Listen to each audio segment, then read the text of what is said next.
afternoon, students.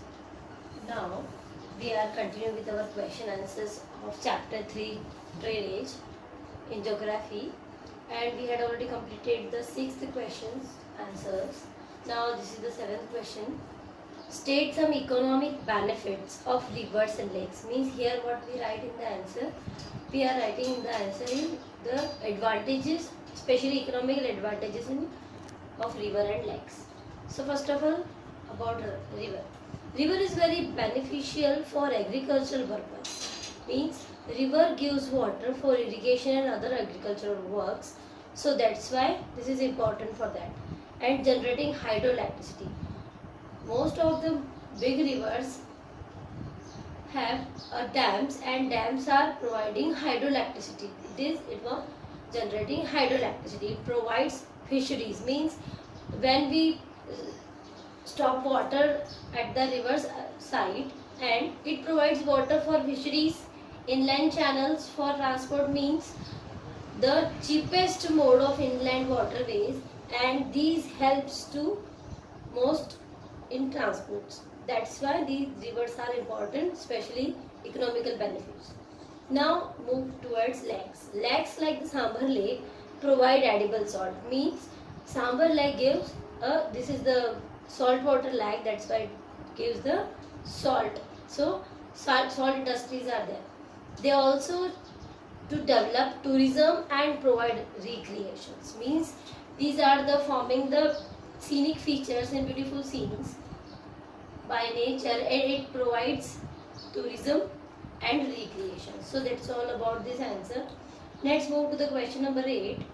This question asking us comparison, differentiate between the east flowing and the west flowing rivers of the peninsular plateau. Means these are two different types of rivers. Those both are flows in peninsular plateau. So we are comparison of these rivers. So first of all, west flowing rivers. So what about west flow? First of all, we start with examples. Means two big rivers that is flows in the western Ghats are Narmada and Tapi, and east flowing rivers examples are Godavari and Kaveri. So Godavari and Kaveri.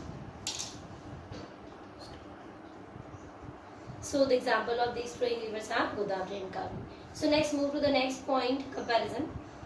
These rivers forms estuaries. Means those rivers flowing in the western flowing rivers, these are forming estuaries only, and we already familiar about the estuaries because we had already discussed in explanation portion water estuaries and water deltas. And the east flowing rivers are forming deltas. Now here these rivers, means west flowing rivers, flows in western Ghats. Obviously these are flowing in the western part of the peninsula, and these rivers flows in the eastern part of the eastern Ghats. So at the last point, comparison of eastern and western flowing rivers, these rivers drains in Arabian Sea. Means these rivers Naval, Tapi and other tributaries of these rivers are drained into the Arabian Sea. Means these are the meet at the Arabian Sea, and these rivers, eastern flowing rivers, drains in the Bay of Bengal. So this is all about of this answer. So these are the two question answers only. Because of why I written the only two, because this is your homework and this is your work today only. That's why I am writing only two questions. You can learn it and write it properly in your notebooks. So I hope you understand properly these two answers and you can write it. Thank you. Stay safe. Students, now we had already started the chapter 3 drainage, and so many questions we had completed. Now here is the long question of this chapter. Question is asking us, why are rivers important for the country's economy? Means here we write the economical benefits of rivers here. So the answer gives the rivers important for the country's economy because first point, it is source of natural fresh water. We all are known these rivers getting water from natural resources, means different by different natural resources, by melting ice from glacier, by rain. So this is the natural source of water which is required for the, means these water used by the survival of the most of the animals including human also, and plants also need water for preparing their food. The second point says the water from the rivers is used for various domestic, industrial and agricultural purposes. This is very familiar things because water is our essential thing for survival, but we are using domestic purpose, cooking, washing, bathing, cleaning, etc. It is also important for industrial use, means in the machinery and different things, industrial region and agricultural purposes like irrigation. So this is important for all these three fields. Next point is the presence of river boost trade and commerce by helping in the easy transport of goods. Means so many rivers, especially Ganga in North India, it provide the commercial routes. Commercial routes like it provide inland transportation at very cheap form. That's why the river boosts trade and commerce by helping in the easy transport of goods.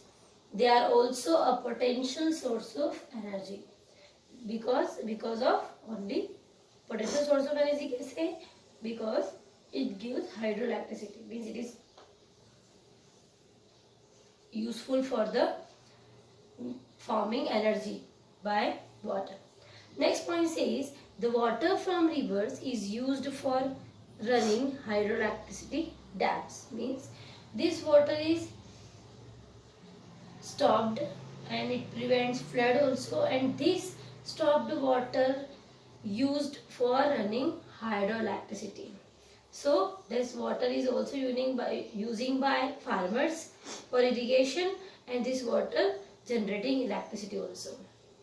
Next point, it is also used for navigation and transport.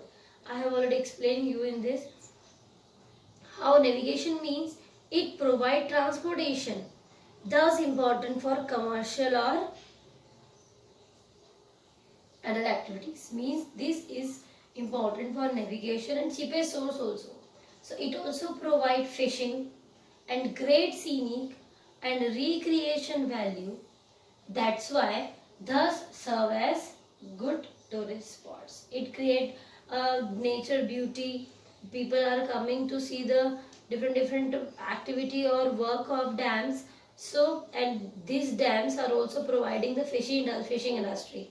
So these are the 6 important points given in this answer to explain the importance of economical value of a river.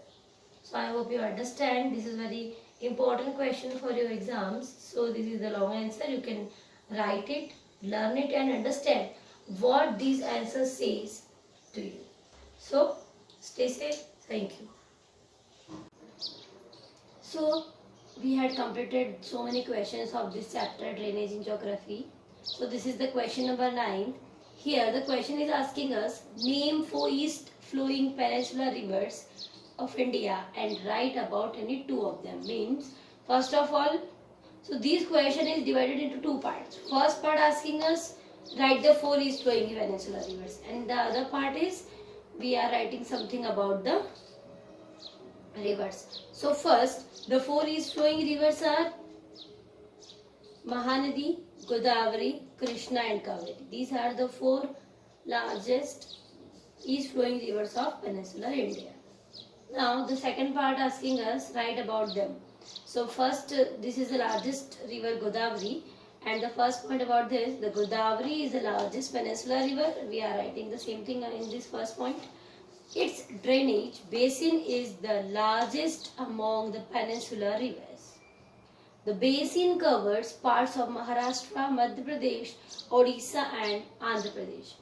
One more thing you can remember that I had already explained in the explanation part of this chapter different though 2 parts. Means I had already explained the Himalayan rivers and peninsular rivers. And in the peninsular rivers I have already explained you the Godavari and their basin areas and their length and their areas covered by them. So we are repeating this point in this answer also. Now the second river of peninsular India is Kaveri. The Kaveri rises in the Brahmagiri range of the Western Ghats. Kaveri rises from the Western Ghats at the Brahmagiri range, and it reaches, where it reach? It reaches the Bay of Bengal in South India and Tamil Nadu. So this is the rising and flowing part. And the second part is saying its main tributaries are the Amravati. Means here we discuss about the tributary of Kaveri. Amravati, Bhavani, Hemavati and the Kabini. These four tributaries of the Kaveri rivers, it helps to flow the water and cover the agricultural area for irrigation. So I hope you understand properly that this answer is asking which type of things, and we are completing the whole answer in this question. So you can write it, learn it today. I have already given a one question at a one day because of you can learn it. So this is not lengthy work, you can learn properly, and so many questions are remaining, so we will discuss later on. Thank you, stay safe. Good afternoon students. We had started the chapter 3 in geography drainage, and we had completed the explanation portion, and we are continue with the exercise question and answer. And here is the 10th question of this chapter. This is the long type question, and the question is asking us explain any three main features. Means here we write the three features of the Brahmaputra river system. So we had detailed explained you to about the all the Himalayan and peninsular river systems, including Brahmaputra. Because we were asking a question, that's why we can discuss once again in detail. So now start the answer. In the three features of river Brahmaputra system, first of all we write the originate, means where it originates. So it originates in the eastern part of the Lake Mansarovar in Tibet.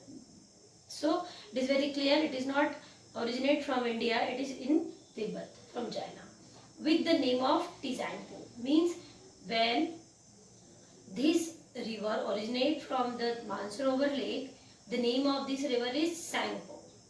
Takes the name Brahmaputra, and it is named Jamuna when it turn and come forward to the Arunachal Pradesh, and before entering the name of Jamuna in Bangladesh, and before meeting Padma, a distributary of a river Ganga. So different places have a different name of a same river. And the second point is it flows parallel to the Himalayas, means it parallel to the Ganga river and other tributaries of Ganga. So it flows parallel to the Himalayas in Tibet and takes a bend, means when it comes to the Arunachal Pradesh, it takes the U-turn and entering into Arunachal Pradesh. So we had already discussed about this. I don't think you have any doubt about this.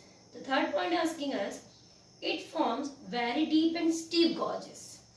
So while flowing through the northeast of India and forms the world's largest delta with river Ganga as Sundarban at the confluence of the Bay of Bengal. Means when it drain into the Bay of Bengal, before it forms a world's largest delta with the river Ganga, because Ganga river flows with the parallel of the Brahmaputra. So when it meet and form the delta, that is the place of Sundarban and the name of Sundarban delta. So I hope you understand properly that Brahmaputra river system and their work, and they cover which type of areas and states. So you can note it down, learn it. This is the long type question. So I hope you understand. Thank you. Stay safe.